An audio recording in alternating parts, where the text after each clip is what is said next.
Verônica sabia que não havia como evitar a queda do carro no precipício. O veículo deslizava pela encosta em uma velocidade insana. Num último esforço, ela girou o volante, mas isso não foi suficiente para impedir o desastre iminente.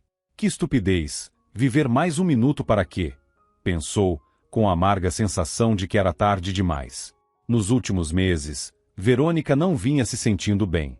Seu marido, André, insistiu para que ela não dirigisse, mas sua teimosia falou mais alto. Determinada a provar que estava perfeitamente bem, ela negava qualquer dor ou problema. Uma ironia cruel, já que, em poucos minutos, talvez ela nunca mais sentisse dor. Enquanto o carro acelerava em direção ao abismo, Verônica soltou o volante e tentou abrir a porta. Melhor morrer congelada. Parece mais digno, ou será que não? Pensou, antes de admitir. Quem estou tentando enganar? Eu não quero morrer. Quero viver.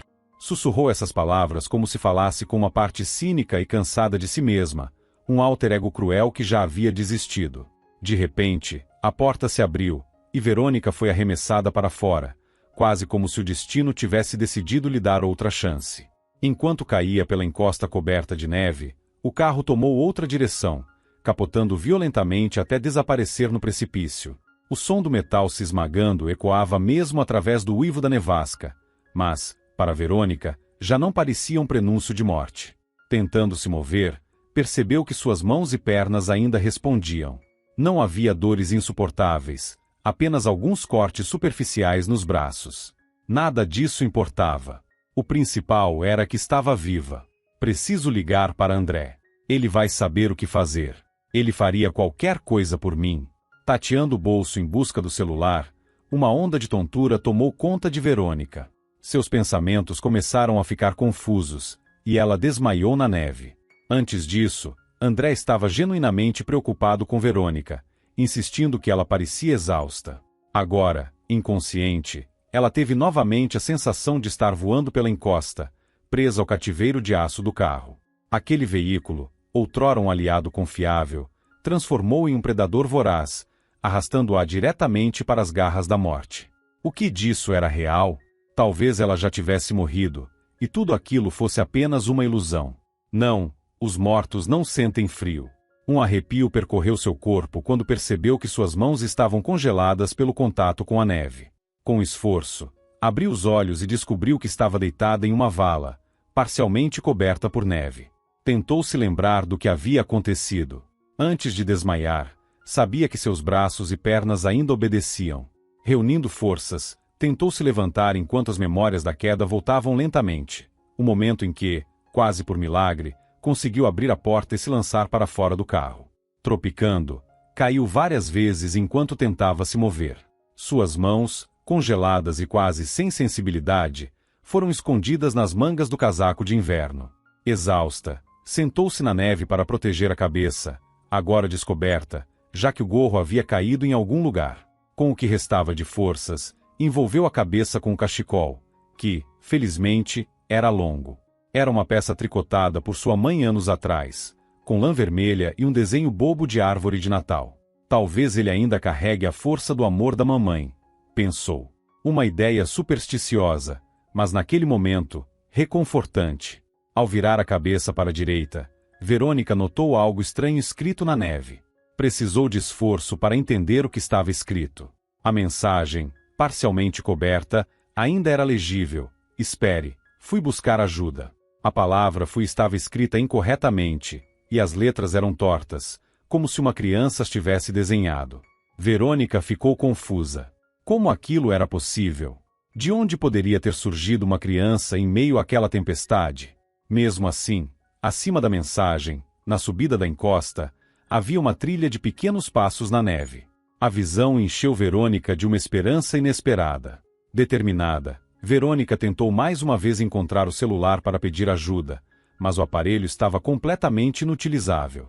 Seguir os rastros poderia evitar que ela congelasse, mas ligar para alguém era impossível. Seria uma tolice esperar ali sem buscar ajuda. Ela sabia que poderia desmaiar a qualquer momento. Lá em cima, na estrada, passavam carros, e Verônica queria desesperadamente subir até lá e pedir ajuda. Mas o despenhadeiro era íngreme demais, quase vertical, e ela ainda estava usando saltos altos. Restava apenas seguir pelos montes de neve em direção à floresta, onde os rastros também a conduziam. Caminhar se mostrou uma tarefa árdua. Verônica tentava colocar os pés com o máximo de cuidado, mas eles afundavam na camada congelada de neve. Ao menos ela podia agradecer por estar usando botas altas. Caso contrário, suas pernas já estariam machucadas. Devido à sua fraqueza, levava muito tempo para conseguir retirar um dos pés, o que exigia sentar-se na neve e puxar a perna por um bom tempo antes de avançar para o próximo passo. Ela rezava para não cair novamente, às vezes, conseguia evitar, mas na maioria das vezes não. Mesmo assim, sabia que precisava continuar. Não havia outra opção ou razão para parar. Enquanto caminhava, Verônica se lembrou nitidamente de quando começou a se sentir mal. Já estava dirigindo e havia entrado na estrada quando sua cabeça começou a desligar. No entanto, Verônica lutou até o último momento. Parou o carro no acostamento, mas algo deu errado. O veículo rompeu a barreira de proteção e começou a cair. Por um momento, ela pensou que André já estivesse tentando ligar para ela. Quando ela não atendesse, ele começaria a procurá-la. Havia uma chance de ser resgatada. Bastava continuar andando. Sim, tudo aquilo era culpa da maldita doença. Fazia cerca de um mês que Verônica vinha fazendo exames, mas ninguém conseguia explicar exatamente o que estava acontecendo. O que ela mais temia era que fosse um tumor no cérebro, a mesma condição que havia tirado a vida de sua mãe. Naquela época, Verônica ainda era jovem e não tinha filhos. Ela sequer havia compartilhado essas suspeitas com os médicos. Quando mencionou a possibilidade, disseram que era bobagem, que não havia base genética para isso. Mas ela pensou consigo mesma, e o destino? Ele não segue prognósticos médicos ou estudos científicos. Talvez estivesse escrito que isso aconteceria comigo. As forças começaram a abandoná-la. Verônica desabou em um monte de neve. Por favor, não agora. Se eu cair de novo, não vou conseguir levantar. Só espero não voltar a afundar nesse gelo estúpido. Odeio esse brilho, pensou. Mas aconteceu exatamente o que ela temia. Sua perna direita afundou, e ela caiu na neve, começando a chorar. Verônica nunca gostou do inverno. Odiava esquiar, patinar no gelo, e agora entendia o porquê. Talvez fosse a sensação de que, algum dia, poderia acabar presa no gelo com uma perna imobilizada, congelando ali simplesmente porque não teria forças para se libertar. Você superestimou suas forças, pensou. Devia ter permanecido deitada naquela vala. Talvez ainda houvesse uma chance de ser salva. Mas não, você se levantou e foi em direção à própria morte. Os pequenos rastros na neve, que ela seguia, estavam quase totalmente cobertos pela nevasca. Logo, ela os perderia de vista, e então só lhe restaria morrer. Sentindo-se derrotada, começou a sucumbir ao sono.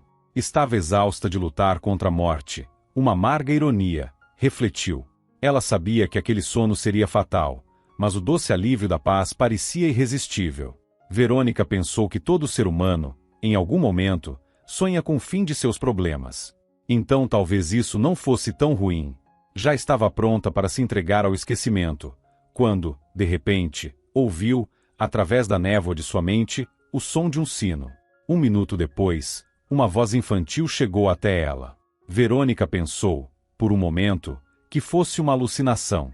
Claro, já morri e agora estou revivendo minha infância, de algum modo inexplicável. Ela tentou se lembrar. Como era mesmo seu nome naquela época?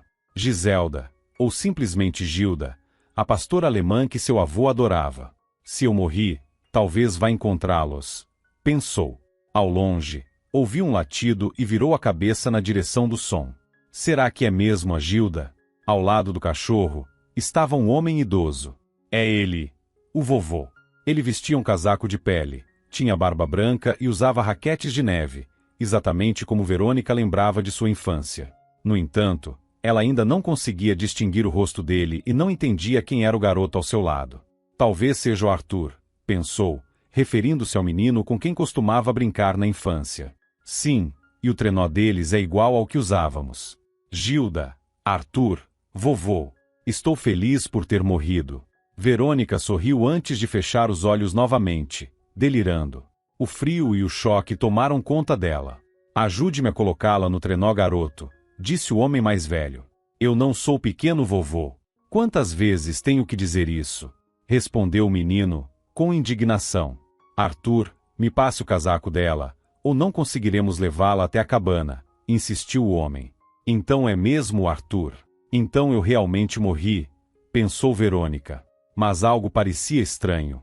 A voz do vovô havia mudado. E Arthur não a chamou de Vero, como fazia antes. Bem, quem sabe que tipo de transformações acontecem no outro mundo? O fogo na lareira crepitava, e o ar estava preenchido com o cheiro de algo apetitoso. Verônica despertou com uma sensação de fome.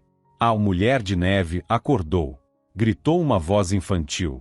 Em seguida, 2 olhos castanhos curiosos se fixaram nela. Arthur, pare de falar bobagens. Eu já te disse que não pode chamá-la assim. Repreendeu o homem mais velho. Você gostaria que te chamassem por um apelido desses? O homem idoso não tinha nenhuma semelhança com o avô de Verônica, e ela percebeu isso imediatamente. Seus olhos se voltaram para o cachorro deitado ao lado da lareira. O animal, de uma raça nobre e porte imponente, tinha pelagem cinza e tamanho grande, mas qualquer semelhança com Gilda parava por aí. Como você está? Perguntou o homem idoso, em tom gentil. Ainda não sei, mas parece que estou viva, respondeu Verônica, surpresa com a fraqueza em sua própria voz. Vai ficar melhor. Não sei exatamente o que aconteceu, mas parece que você foi envenenada. Felizmente, entendo um pouco disso e estamos cuidando de você. Meu nome é Antônio, sou ex-médico. Este é Arthur, indicou o menino ao seu lado. E ali, atrás do fogão, está o pai do meu neto, Roberto. Antônio apontou para um homem loiro, de expressão indiferente, sentado em uma cadeira de rodas. A mãe do Arthur morreu no parto, continuou ele, num tom baixo.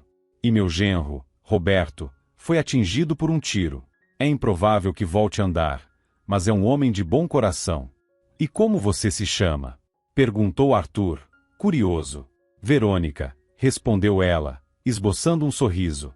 Você é muito bonita. Não ficou chateada por eu ter te chamado de mulher de neve, né? É que seu cabelo é tão branco que parece o de uma rainha de gelo, mas uma rainha boa, claro. E seus olhos são azuis como o céu, disse Arthur animado. Minha mãe também era bonita. Antes que Antônio pudesse interromper o neto, Arthur trouxe um álbum de fotos e mostrou a Verônica uma imagem de uma mulher de cabelos acobreados e olhos castanhos. Sua mãe era muito bonita, sim. E você se parece com ela, concordou Verônica com um sorriso caloroso. Não sei se teriam te encontrado, mas o Thor sentiu seu cheiro. Ele é muito esperto. Nós o salvamos na floresta, eu e o vovô. Alguém o deixou amarrado a uma árvore. Ele estava magro como um esqueleto, mas agora está forte e saudável. Eu gosto muito dele, contou Arthur com entusiasmo. Já chega, Arthur. Não canse tanto a Verônica. Você já vai fazer 9 anos, mas ainda age como uma criança, disse Antônio, com carinho.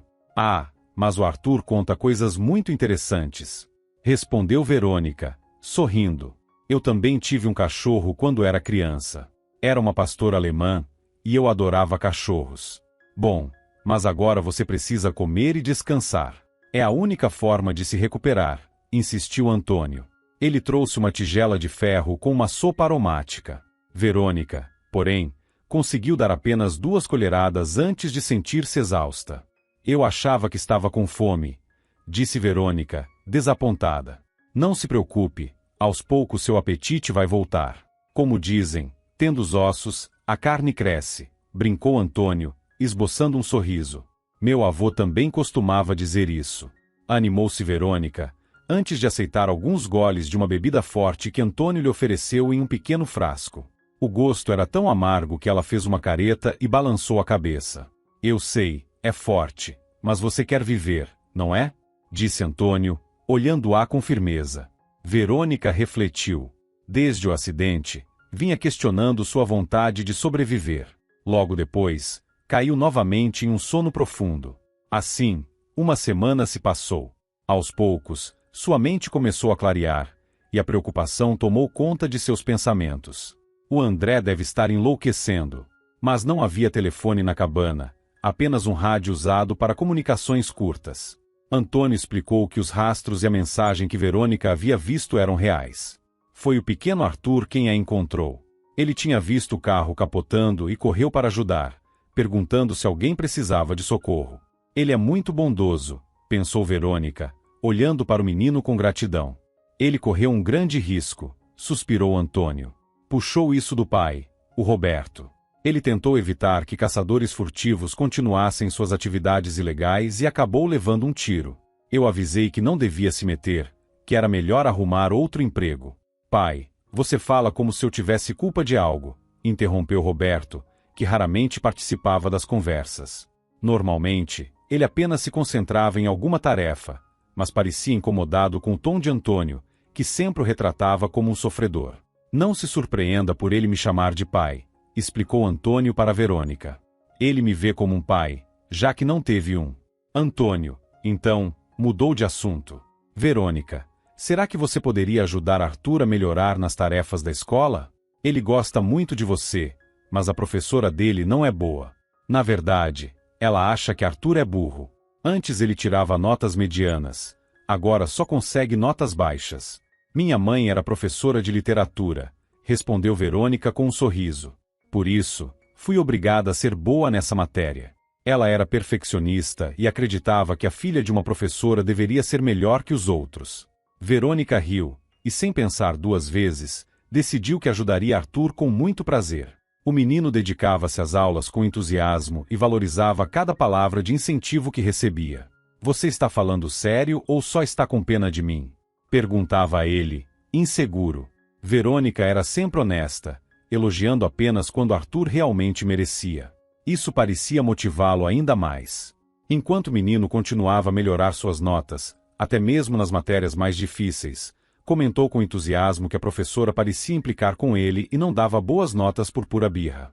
No entanto, ele tinha certeza de que, em breve, ela não teria escolha a não ser reconhecê-lo, já que ele estava se tornando o melhor da turma.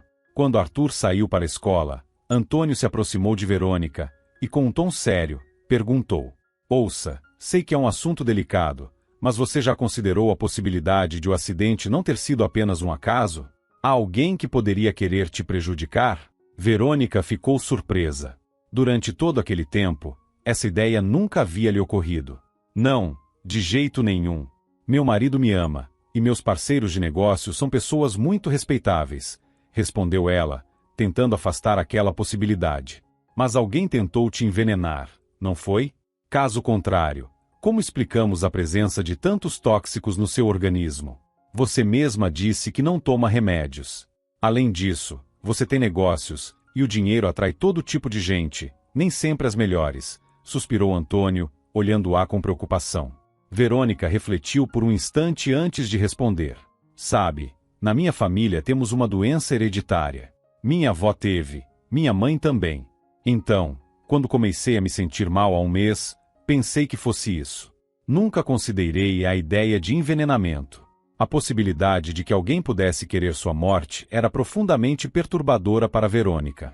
Bem, eu não sou médico, mas tudo pode acontecer. Ainda assim, vale a pena refletir. Você vai se recuperar logo, mas não precisa se apressar para voltar. Aqui você está segura, disse Roberto com seriedade. Confie em mim, meu pai nunca diria algo assim sem um bom motivo. Verônica sentia-se confusa. A dúvida corroía, especialmente depois de ter ouvido no rádio uma entrevista com André, na qual ele, com pesar, declarava que sua esposa estava definitivamente morta. Era simplesmente impossível sobreviver naquela situação. Estou tão devastado. Nós éramos um só. Parece que seria mais fácil perder metade do meu corpo do que viver sem ela. Eu a amava muito, disse André, encerrando a entrevista. Ele foi rápido em te enterrar. Desculpe-me por dizer isso. Eu, no lugar dele, esperaria até o último momento. Não acreditaria sem ver o corpo da minha esposa, comentou Roberto, voltando a encarar fixamente um ponto qualquer. Roberto passava grande parte do tempo mergulhado em uma profunda depressão. Para tentar se distrair, dedicava-se a construir pequenos aparelhos voadores. Arthur, cheio de orgulho, havia contado que, no outono passado, um dos aviõezinhos feitos por seu pai voou alguns círculos sobre a floresta antes de retornar. Cada pessoa lida com o luto de maneira diferente, disse Verônica, tentando justificar a atitude de André, embora ela mesma sentisse um aperto no coração ao lembrar das palavras dele. Parecia que ele havia desistido rápido demais. Mas ela sabia que André nunca foi uma pessoa forte. Sempre foi ela quem resolvia os problemas. Ele costumava brincar que estava ali apenas para trazer beleza e conforto. Mesmo assim, ela o amava.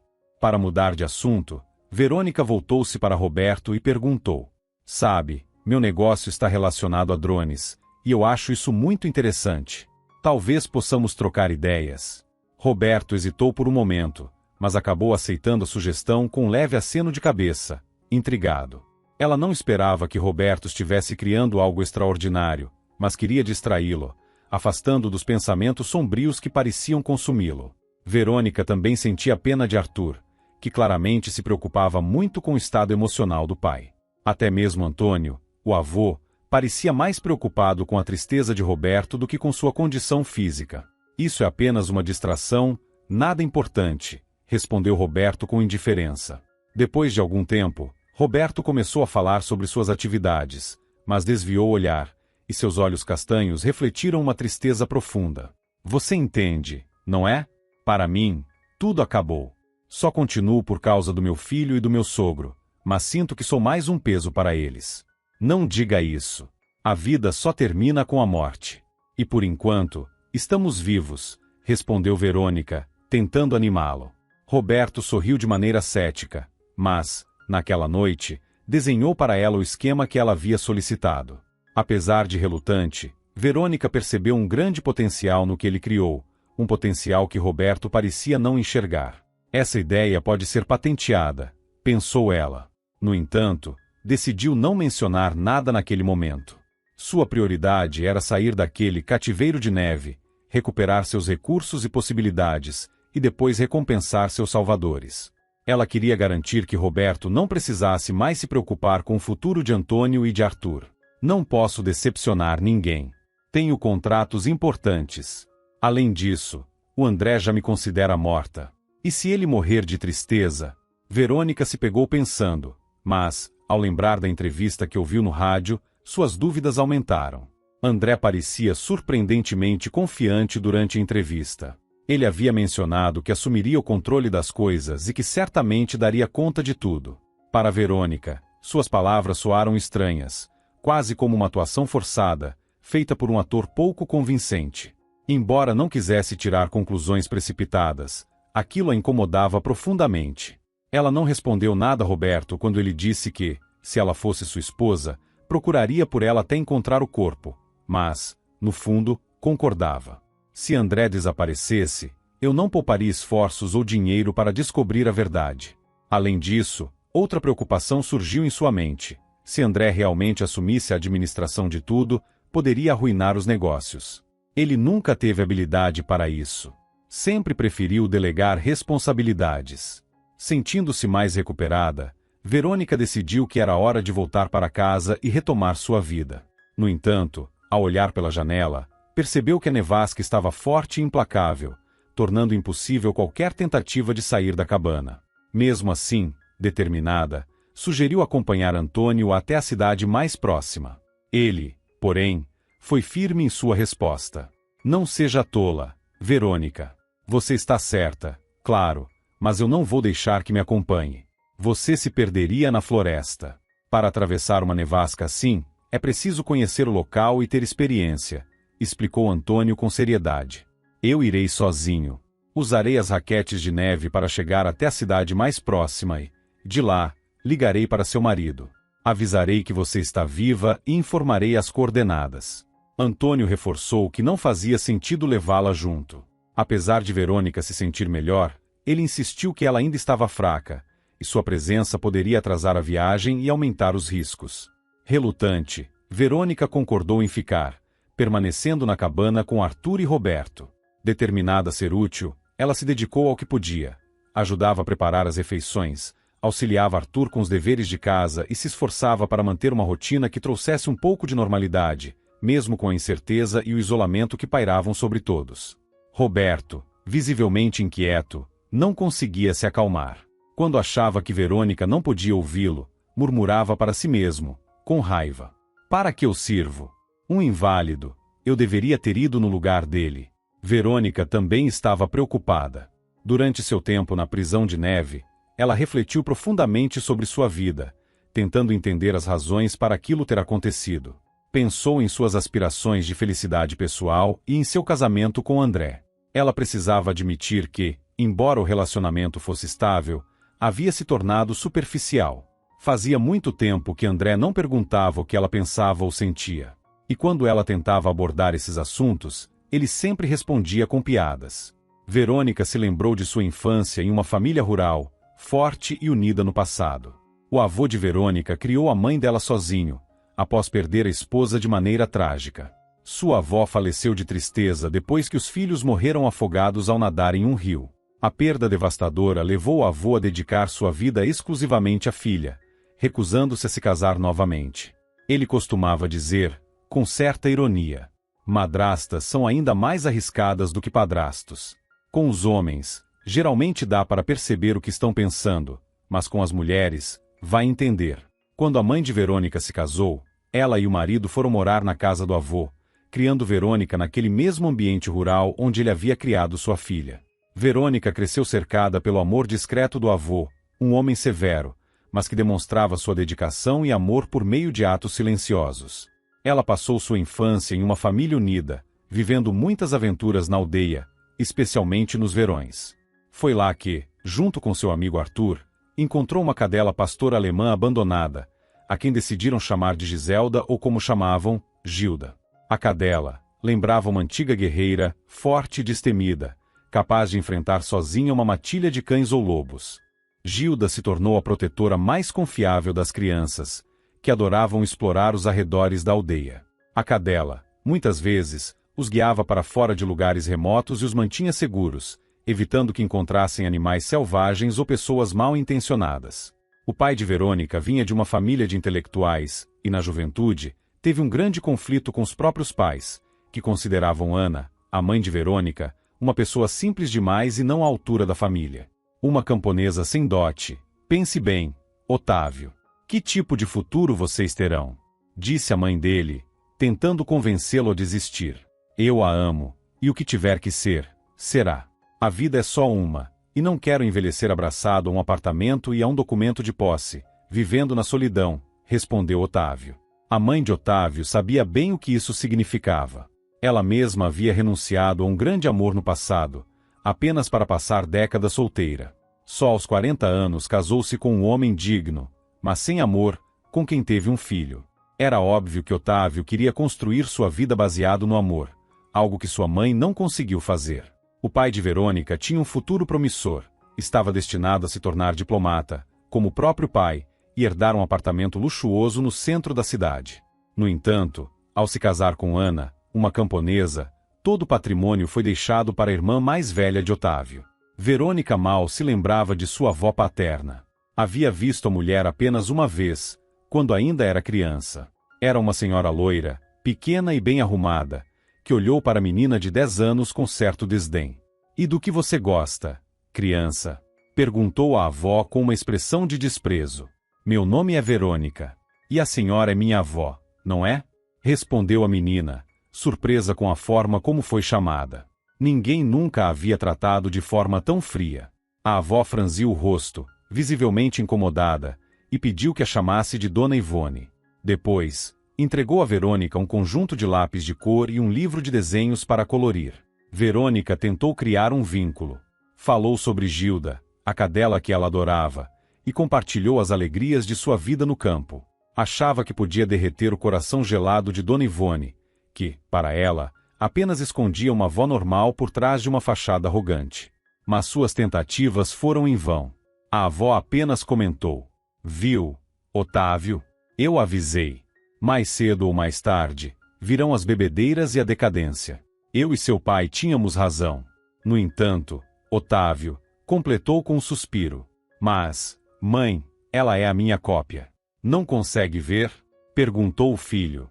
Verônica realmente era uma menina pequena e frágil, loira de olhos azuis, assim como Dona Ivone. "Isso é apenas uma brincadeira da natureza, um efeito puramente superficial", disse a avó, pronunciando a última palavra de forma exagerada, com as vogais prolongadas, como se fosse uma atriz teatral. Mais tarde, o pai de Verônica tentou justificar.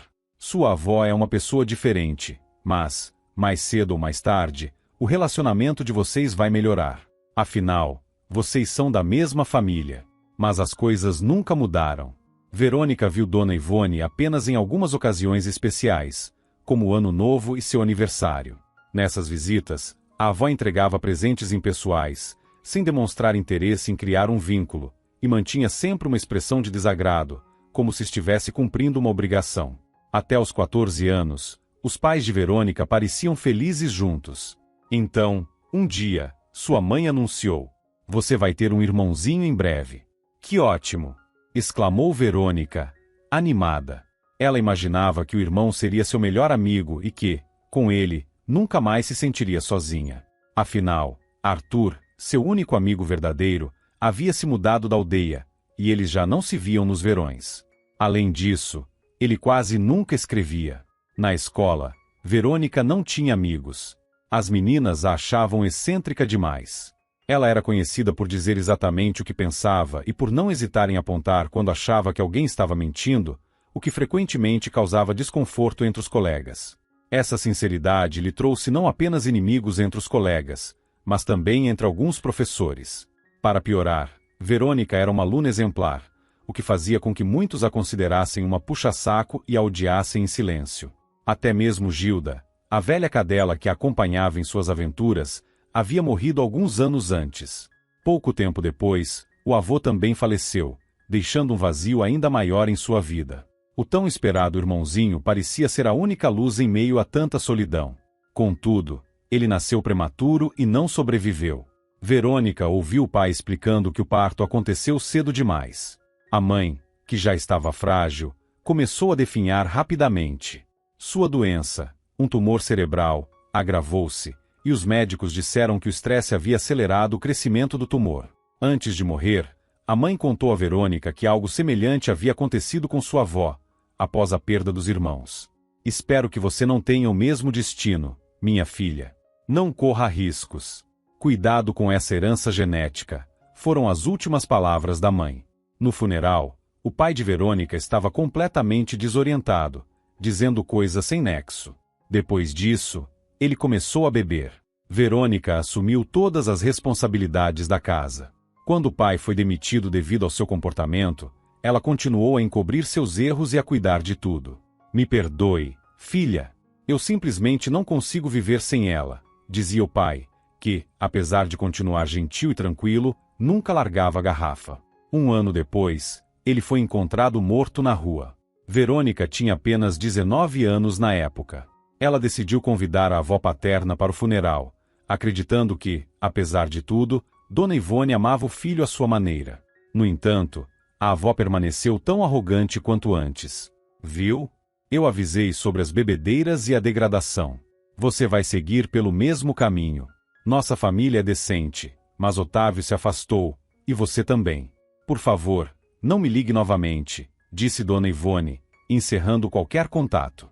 Verônica nunca mais tentou ligar para Dona Ivone. Decidiu concentrar suas energias em evitar a depressão e não abandonar a faculdade, para a qual havia conseguido uma bolsa integral. Para se sustentar, começou a trabalhar como gerente em uma fábrica, onde seu interesse por inovações foi despertado. Ela se destacou por combinar uma erudição brilhante com uma abordagem prática e eficiente. Sua determinação e juventude permitiram que Verônica construísse uma carreira promissora mesmo antes de concluir a faculdade.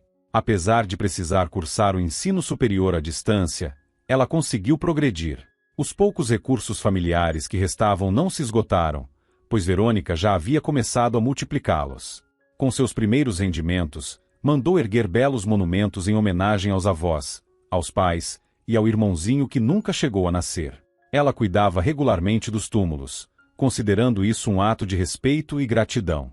Sua história era marcada por tristeza, mas era a única que Verônica tinha, e ela decidiu carregá-la com dignidade. Foi no cemitério que ela conheceu André.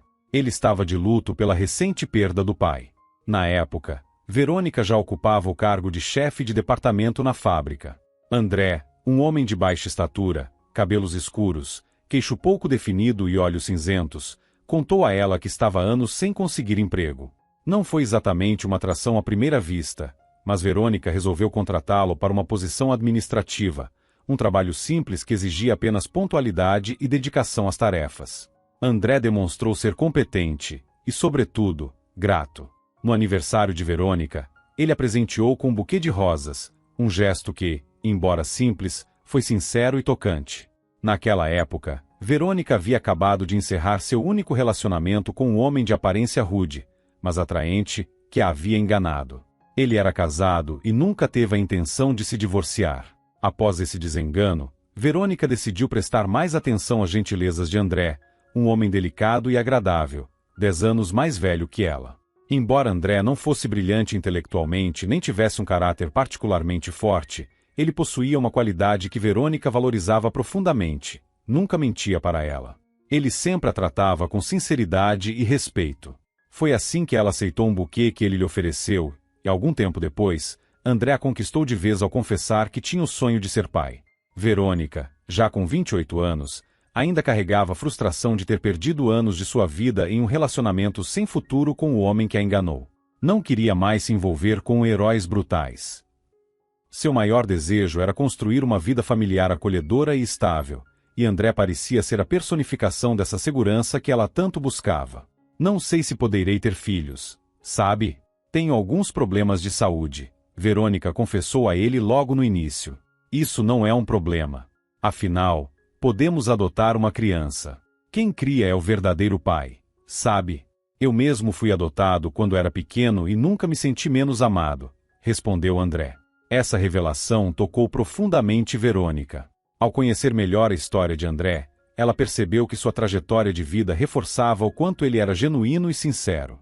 Verônica também ficou encantada com Maria, a mãe adotiva de André, uma mulher completamente devota ao filho.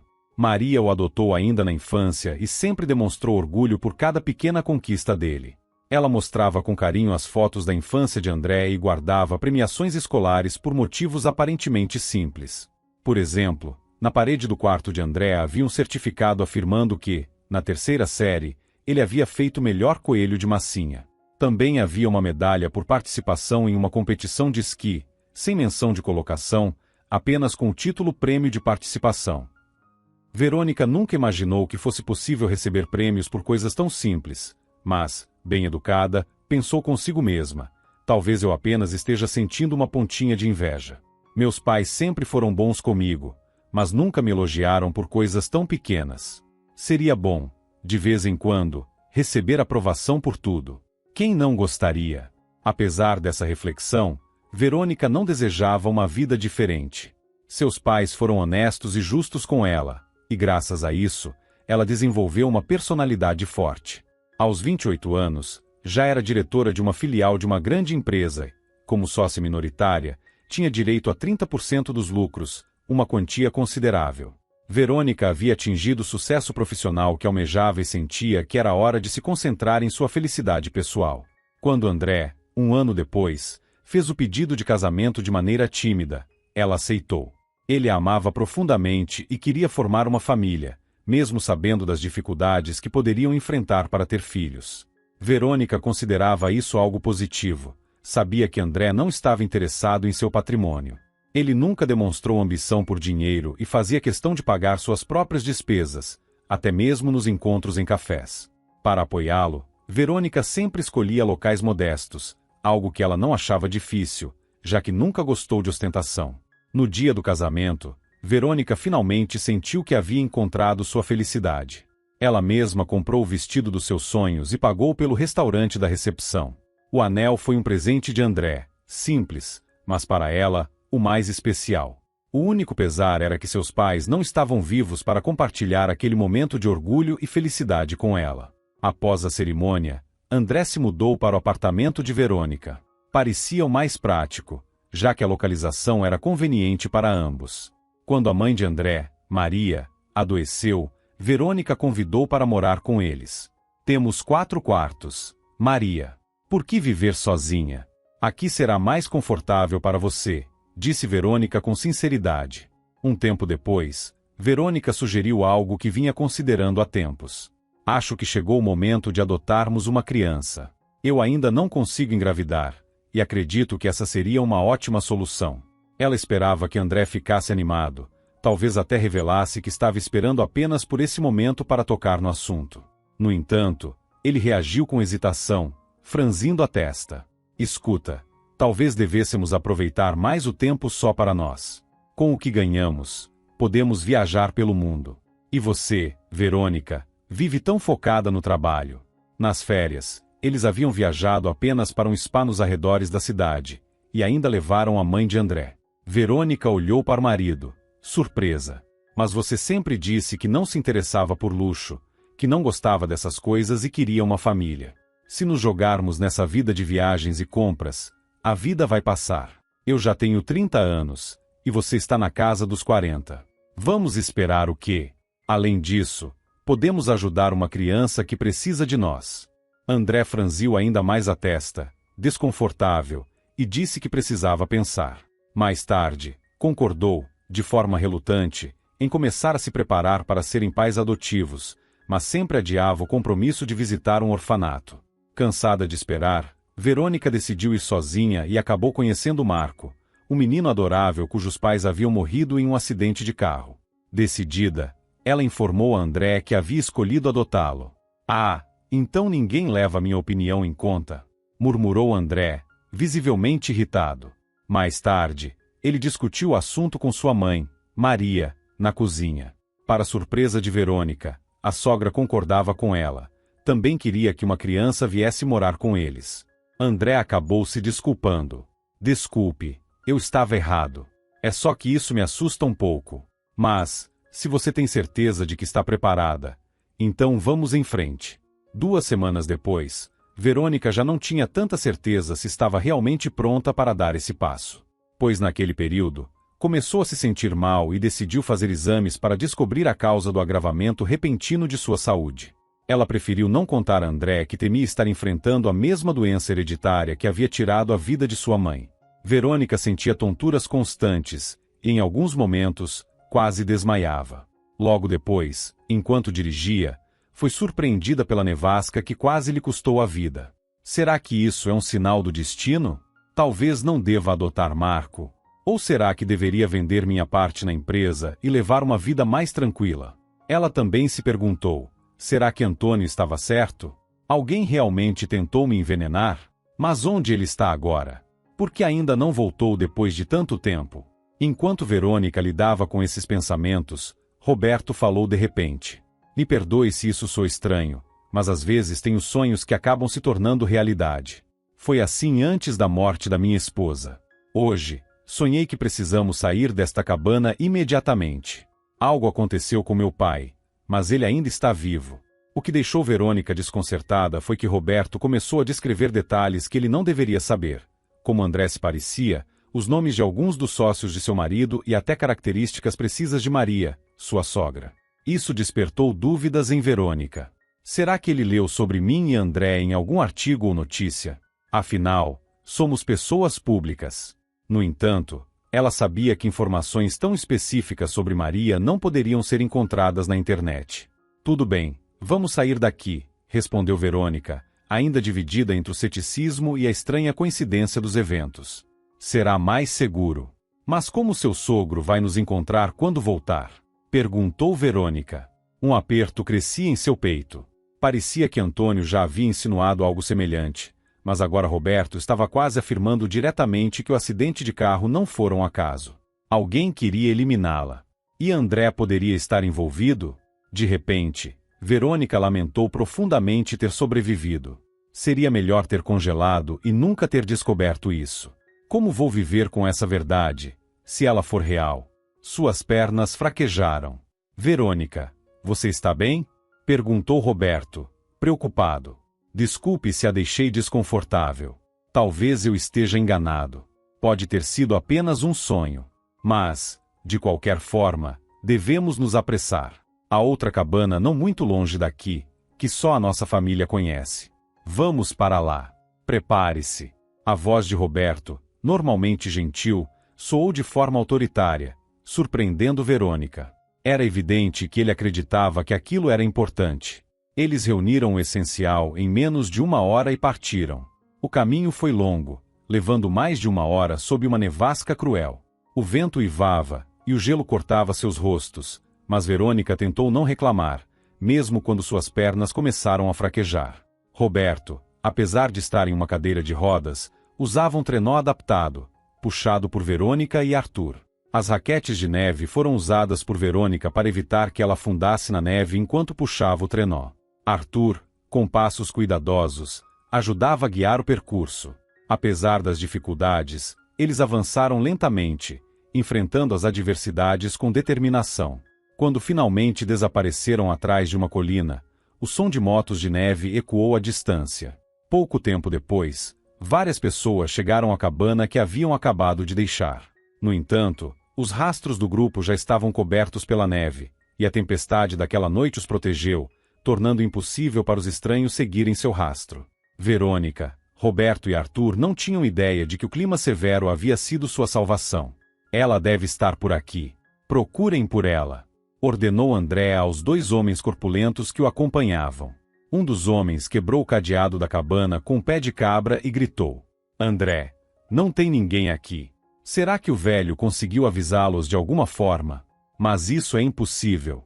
Nós o pegamos imediatamente depois que ele ligou da aldeia e o trancamos no porão, murmurou André, irritado, enquanto entrava furioso na cabana. Maldita seja! Não conseguiu morrer de uma vez e agora está me dando trabalho, exclamou, ao encontrar o casaco de pele sintética e as botas de Verônica.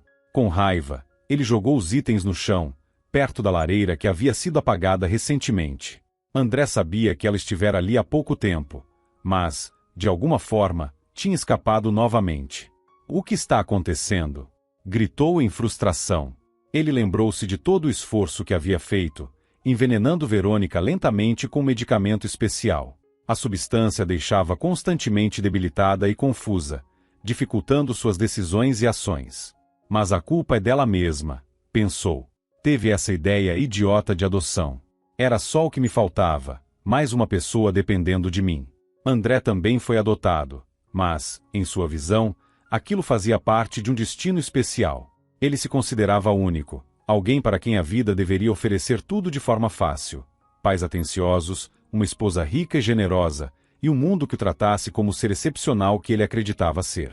O que isso tinha a ver com alguma criança comum que Verônica achou interessante? André sentia desprezo pela ideia de adoção, mas o problema não era apenas o garoto que a esposa queria adotar. Sua amante, Paula, vinha pressionando há tempos para agir de forma mais assertiva. Você deveria pedir a ela um cargo em que pudesse administrar grandes quantias de dinheiro. Você é tão talentoso, meu amor. Por que continuar sendo tratado assim? Dizia Paula, uma morena exuberante, com um sorriso confiante. Já insinuei isso várias vezes, respondeu André certa vez. Mas Verônica acha que eu não sou adequado para essa função. Ela diz que me falta habilidade. Habilidade? Retrucava Paula. Você só precisa de uma chance. Ela não vê o quanto você é brilhante. Eu sou tratado como uma peça decorativa, como um cachorrinho de estimação, confessou André, frustrado. Preciso corrigir essa injustiça. Paula, que tinha certas conexões no submundo, elaborou um plano detalhado para André. No início, ele hesitou, mas ela insistia, explicando repetidamente. Se você esperar muito, Verônica pode até pedir o divórcio e você vai ficar sem nada. Mulheres ricas fazem isso o tempo todo. E mesmo que isso não aconteça, você vai passar o resto da sua vida preso entre sua mãe, sua esposa e agora, um orfanato. Todo o dinheiro dela será gasto no desenvolvimento da empresa, em bônus e em caridade. André, você tem 40 anos, ainda não é tarde demais. Este é o seu momento. Você merece isso, dizia Paula, aproximando-se dele com intensidade. Ela sussurrava que ele não era um homem fraco, mas sim corajoso e merecedor de algo maior. André queria acreditar nela. No fundo, ele sempre se viu como alguém especial. Mas e se descobrirem? Eu posso ser preso, dizia André, ainda hesitante, enquanto ponderava os riscos envolvidos. Não seja tolo. As pessoas fazem coisas muito piores por muito menos dinheiro. E se você ainda ama tanto a Verônica, eu saio de cena. André, eu só quero você. Dinheiro, Eu posso conseguir de outro jeito, respondeu Paula, fazendo beicinho e se afastando com um ar de desdém. Aquilo foi demais para André. Ele não podia suportar a ideia de perder Paula, a única pessoa que o via como um homem forte e decidido. Até então, ele sempre foi tratado como alguém agradável, educado, competente em tarefas, mas nunca como alguém realmente especial. Paula fazia André se sentir um verdadeiro macho alfa, e ele estava disposto a qualquer coisa para não perder essa sensação. Antes de conhecer Verônica, ele havia tido apenas 3 tentativas frustradas de relacionamento. 2 de suas parceiras eram mais velhas e estavam com ele apenas por tédio, até que o abandonaram. A terceira era uma mãe solteira de várias crianças, que procurava alguém com uma casa para sustentá-la. Ninguém realmente amava André, exceto Verônica. Quando conheceu sua esposa, André a considerava superior a ele e até sentiu um tipo de amor por ela. Mas o encontro com Paula mudou tudo. Agora esta, sim, é uma mulher, pensava. Com ela posso viver grandes aventuras, velejar em iates, jantar em restaurantes caros e aproveitar a vida. Ela não é tão tediosa como Verônica. Por algum tempo, André tentou conciliar a esposa e a amante, mas Paula acabou colocando-o contra a parede, forçando-o a escolher entre a vida monótona com Verônica e uma cheia de paixões e aventuras com ela. Enquanto isso, Verônica, que havia ajudado Arthur a levar seu pai para a nova cabana, começou a ouvir o som distante de motos de neve. Preocupada, resolveu voltar ao local para verificar se algo estava acontecendo. Para sua surpresa e decepção, ao chegar, viu André, tomado pela fúria, jogando suas roupas queimadas na neve e pisoteando-as com raiva. Escondida, Verônica usou o binóculo que havia levado consigo para observar melhor a cena. Embora não pudesse ouvir as palavras, ficou evidente que André não era o marido em luto que fingia ser. A postura agressiva e a expressão no rosto dele mostravam uma face que Verônica jamais imaginara. O choque e a tristeza dominaram, enquanto ela tentava entender o que realmente estava acontecendo. O que André fez com Antônio? Pensava Verônica, com o coração apertado. Preciso ajudá-lo. Foi por minha causa que ele entrou nessa confusão. Ela voltou à cabana e contou tudo a Roberto. Eu preciso ir e salvar seu sogro. Ele está nessa situação por minha causa, e ninguém mais pode fazer isso. Você entende, não é? Escute, vou mandar Arthur com você, mas vocês vão direto para a delegacia mais próxima, respondeu Roberto com firmeza. Percebeu que a tempestade diminuiu? Acho que agora será seguro. Quando eu estava em boa forma, costumava levar Arthur para a floresta com frequência. Além disso, Thor vai com vocês. Com o cachorro, vocês certamente não se perderão. Roberto explicou que seria muito perigoso para Verônica ir sozinha, especialmente nas condições em que ela se encontrava. Eu mesmo lidaria com isso, se minhas pernas funcionassem, mas não posso deixá-la ir sozinha, acrescentou. Arthur ouviu as instruções do pai atentamente e reagiu com entusiasmo. Pai, eu não vou te decepcionar. A aldeia mais próxima não está longe. Vou procurar o tio Valdemar, seu amigo, que agora é o chefe da delegacia. Roberto concordou e entregou uma carta para Arthur. Dê isso a ele. Não quero sobrecarregar você com detalhes. Naquela noite, tudo foi feito sem atrasos.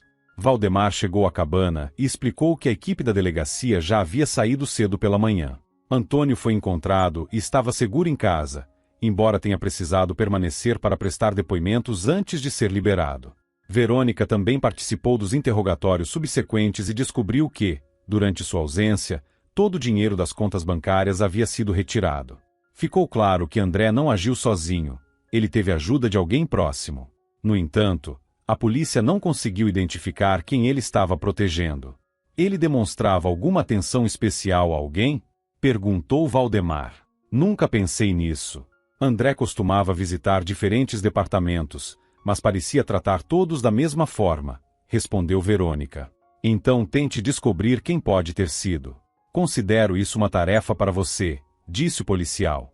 Durante os interrogatórios, Verônica acusou André de traição, mas ele rebatia dizendo que foi levado a isso porque ela não o respeitava. Essas conversas não levavam a lugar algum. Ficava claro que André ou temia muito alguém ou estava emocionalmente ligado a essa pessoa. Não parecia que ele assumiria toda a culpa sem um motivo forte. Era crucial entender seus motivos. O policial acreditava que, como dona da empresa, Verônica teria mais facilidade para identificar quem poderia estar envolvido. Mais tarde, Verônica precisou reunir os funcionários para dar uma notícia difícil. Infelizmente, precisamos implementar algumas mudanças para manter a empresa funcionando. A partir do próximo mês, haverá uma redução na carga horária, o que também resultará em uma redução proporcional nos salários. Entenderei se alguém optar por se desligar da empresa. Sinto muito que tenha chegado a esse ponto. Os funcionários reagiram de formas variadas. Alguns a viam como uma mulher rica e manipuladora, acreditando que tudo era parte de um plano premeditado. Outros demonstraram compaixão, reconhecendo os esforços de Verônica para manter a empresa aberta, enquanto alguns ainda estavam incertos e confusos sobre toda a situação. Entre os empregados, havia uma funcionária que sempre teve uma relação distante com Verônica, mas que, de repente, tomou a iniciativa de se aproximar. Você está certa em querer prender seu marido. Nunca gostei dele. Vou lhe dizer, André nunca desejou o seu bem, afirmou a mulher, cujo comportamento surpreendeu Verônica. Embora não demonstrasse, Verônica ficou desconfiada. Até então, nada havia sido revelado sobre qualquer ameaça direta de André, e as investigações estavam sendo mantidas em sigilo. Sabia-se apenas que ele estava envolvido em desvio de dinheiro, mas ninguém fora informado de detalhes. Verônica decidiu fingir que acreditava na funcionária e manteve uma conversa amigável com ela. Depois, reportou o comportamento estranho da mulher à polícia. Poucos dias depois, as suspeitas se confirmaram. A funcionária tinha conexões com atividades criminosas. Nesse momento, Verônica se lembrou de algo importante. Foi André quem pediu para que ela fosse contratada, alegando que era sua parente. Apesar disso, os policiais informaram que André havia confessado tudo, e que Paula também seria responsabilizada por suas ações. Verônica decidiu arriscar e apresentar os fatos que já haviam sido comprovados. Paula, assustada, tentou desesperadamente culpar André por tudo, mas o que mais chamou a atenção foi o estado de André, que parecia derrotado. Então ela não me amava? Perguntou André, com uma surpresa amarga, como se tivesse perdido toda a vitalidade e ambição. Sem oferecer resistência, ele confessou tudo. Ficou evidente que Paula havia transferido o dinheiro desviado para contas no exterior, mas recuperá-lo seria impossível. Os investimentos no exterior, que ela alegava serem promissores, eram falsos, e o dinheiro simplesmente desapareceu. É uma raposa bem astuta. Por enquanto, não há mais nada que eu possa fazer por você, Verônica. Você terá que começar tudo do zero, disse Valdemar. O importante é que estou viva, suspirou Verônica, resignada. Ela ainda tinha seu apartamento e algumas economias. Sua sogra, cheia de remorso pelo comportamento do filho, passou a se desculpar constantemente e tentou melhorar sua relação com Verônica. Determinada a recomeçar, Verônica decidiu retomar o processo de adoção de Marco. Não sou rica, mas tenho o suficiente para cuidar dele. Muitas pessoas vivem com muito menos e têm orgulho disso, pensou. Ela também quis retribuir a família que a havia ajudado. Enviou o esboço do projeto do dispositivo criado por Roberto para uma competição de inovação, acreditando que era o mínimo que poderia fazer por eles. Para sua alegria, o projeto foi aprovado, e Roberto foi contratado por uma empresa que reconheceu o potencial de suas ideias e habilidades. Foi então que Verônica descobriu que Arthur havia visto o carro dela cair enquanto testava um dos modelos criados pelo pai na floresta. Quando a situação se estabilizou, Verônica sugeriu: por que vocês não se mudam para o meu apartamento? Já chega de viver na cabana.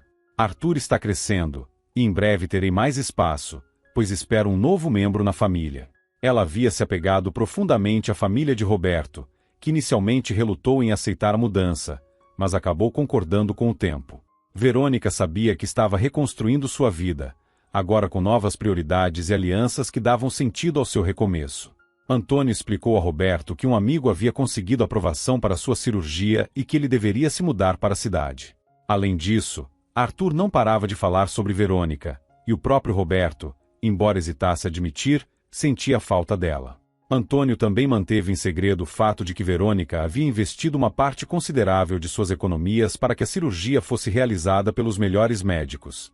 Essa era uma confidência entre ele e ela. A cirurgia de Roberto foi um sucesso, e os médicos estavam otimistas sobre sua recuperação.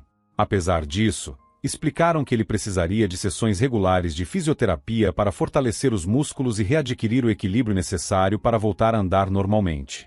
Determinado e motivado pela nova chance de vida, Roberto encarou o processo de reabilitação com dedicação, vendo na terapia não apenas um desafio, mas um passo essencial para retomar sua independência. Antônio notava o afeto crescente entre Verônica e Roberto e acreditava que o caminho para a felicidade, embora tortuoso, estava se formando. Ele não resistiu quando Verônica lhe ofereceu o cargo de chefe de segurança, mesmo que o salário fosse modesto. No entanto, a situação financeira de Verônica ainda era instável, e algumas pessoas permaneciam desconfiadas, acreditando que ela poderia ter forjado a própria ruína para obter vantagens. Com o passar do tempo, Roberto descobriu o sacrifício financeiro de Verônica por meio de Arthur, que, sem querer, revelou a verdade. Ele compensou suas despesas com juros, dizendo: "Agora eu posso ajudar." Verônica tentou justificar: "Eu só queria fazer algo justo. Mas eu sou um homem, e tenho meu orgulho", respondeu Roberto, decidido a não aceitar um não como resposta. O dinheiro oferecido por ele ajudou Verônica a superar uma nova crise no empreendimento, permitindo que ela continuasse lutando. Apesar disso, a situação financeira instável atrasava o processo de adoção de Marco. Uma assistente social explicou: "Entenda, empresários em dificuldades financeiras representam um fator de risco, e infelizmente toda a cidade sabe da sua situação. Talvez se você se casasse, o processo fosse mais rápido. Isso ajudaria tanto você quanto Marco." Marco sentia falta de sua mãe e estava ansioso para conhecer Arthur, de quem Verônica falava com carinho. Enquanto isso, Roberto continuava sendo um apoio silencioso, mas constante, ao lado de Verônica. "Não sei como dizer isso, mas você não gostaria de se casar comigo?" perguntou Verônica de repente. Ao ver os olhos de Roberto arregalados de surpresa, ela percebeu quão absurda sua proposta soou. "Oh, me desculpe. O que eu quis dizer é que isso ajudaria muito no processo de adoção. Depois poderíamos nos divorciar", acrescentou, visivelmente envergonhada. Ela sentiu o rosto esquentar até a raiz dos cabelos, pensando no quão desrespeitosa havia sido. Como eu pude falar algo assim? Ele é um homem, uma pessoa, não um objeto. Tudo parecia indicar que ela agira como uma mulher arrogante, tratando Roberto como uma solução conveniente. "Verônica, calma. Por favor, não pense que me ofendeu. Não interpretei dessa forma", disse Roberto, tentando aliviar a situação. "Mas, se for para nos casarmos, eu tenho uma condição." Ele se aproximou com dificuldade e olhou diretamente nos olhos dela. Qual condição?" perguntou ela, ainda mais vermelha de vergonha. "Se nos casarmos, não será por Marco, nem por Arthur, nem por qualquer outra razão. Será para passarmos a vida juntos. Sou um homem muito sério. Você entende?" respondeu Roberto, com firmeza. "Me desculpe", disse Verônica, começando a chorar antes de correr para o quarto. Roberto suspirou, pensando que talvez fosse melhor assim. Apesar da dor, agora ele entendia que precisava deixá-la ir. Verônica ainda era jovem e teria tempo para encontrar a felicidade com alguém que realmente combinasse com ela. Quanto ao resto, conexões de alma e sinais do destino, ele concluiu que tudo isso devia ter sido apenas ilusões. Eles haviam se encontrado para se ajudarem em um momento difícil, mas sua história juntos havia terminado. "E quem precisaria de um homem da floresta como eu?" pensou ele amargamente, enquanto servia um copo d'água. Com força excessiva, o copo quebrou em suas mãos. Roberto suspirou ao ver os cacos espalhados e rapidamente tratou de limpar e enfaixar o corte na mão antes que alguém percebesse. Decidiu manter o incidente em segredo. Na manhã seguinte, ele tomou coragem para ter uma conversa séria com Verônica. "Preciso te dizer algo importante", começou Roberto. "Eu também tenho algo para dizer. Pensei sobre sua proposta e tomei uma decisão", respondeu Verônica. O rosto de Roberto ficou tenso, como se antecipasse a resposta que não queria ouvir, mas decidiu deixá-la falar antes de compartilhar seu próprio plano de partir. "Eu também quero viver minha vida com você. Com Marco e com Antônio. Acho que já somos uma família. Mas preciso de você de verdade. Você não fez nenhum movimento, e até tentou ir embora. Por isso quis um casamento apenas no papel, para te dar tempo de me amar. E isso não é só pelas crianças", explicou Verônica, com lágrimas brotando nos olhos. Eu aceitarei qualquer decisão sua. E, por favor, não sinta pena de mim. Pena? De onde você tirou isso? Ontem mesmo eu disse que estava de acordo, respondeu Roberto, surpreso. Ele olhou nos olhos dela, confuso, mas percebeu que a amava profundamente. Achei que você só tivesse concordado por delicadeza, por pena de uma mulher abandonada, uma fracassada, que praticamente se oferece, desabafou Verônica, começando a chorar contra o peito dele. Roberto a abraçou com firmeza e respondeu com suavidade. De onde você tirou essas ideias? Você não é uma mulher abandonada ou fracassada. Você é uma rainha. Não uma rainha de gelo, mas uma rainha gentil e maravilhosa. As palavras dele trouxeram alívio a Verônica, que continuou chorando, mas agora por se sentir compreendida e acolhida. Roberto tocou suavemente os lábios dela, e Verônica respondeu ao beijo. Então, compra o anel e anunciamos a novidade? Perguntou ele. Verônica concordou, ainda chorando, mas agora de felicidade. Naquela mesma noite, Roberto fez um pedido oficial de casamento. No dia seguinte, por uma estranha coincidência, eles receberam uma ligação informando que seria possível recuperar grande parte do dinheiro perdido. Que sorte incrível! Eu me interessei por esse caso por sua causa, e acabei descobrindo isso, comentou Valdemar. Um excelente presente de casamento, respondeu Roberto, convidando Valdemar para a celebração. Com o tempo, Marco e Arthur começaram a chamar um ao outro de irmãos, e na nova escola todos os viam como se fossem de fato da mesma família. Os meninos decidiram manter a história de família em segredo e não revelar nada sobre como realmente se tornaram irmãos. Arthur adorava contar a Marco a história da mulher de neve que havia se tornado sua mãe. Embora Marco fosse apenas um ano mais novo que Arthur, ele tinha o irmão como uma figura de autoridade absoluta. Ele ouvia com atenção cada vez que Arthur repetia a história de como havia salvado sua mãe, seu avô e até o cachorro Thor. Marco teve sorte não apenas em ganhar pais e avô incríveis, mas também um irmão como Arthur. E, como se não bastasse, Verônica anunciou que em breve eles teriam uma irmãzinha. Muito obrigado por assistir até o final. Se você gostou dessa história, não esqueça de deixar o seu like. Isso ajuda muito o canal a continuar trazendo histórias incríveis para você. Um grande abraço e até a próxima!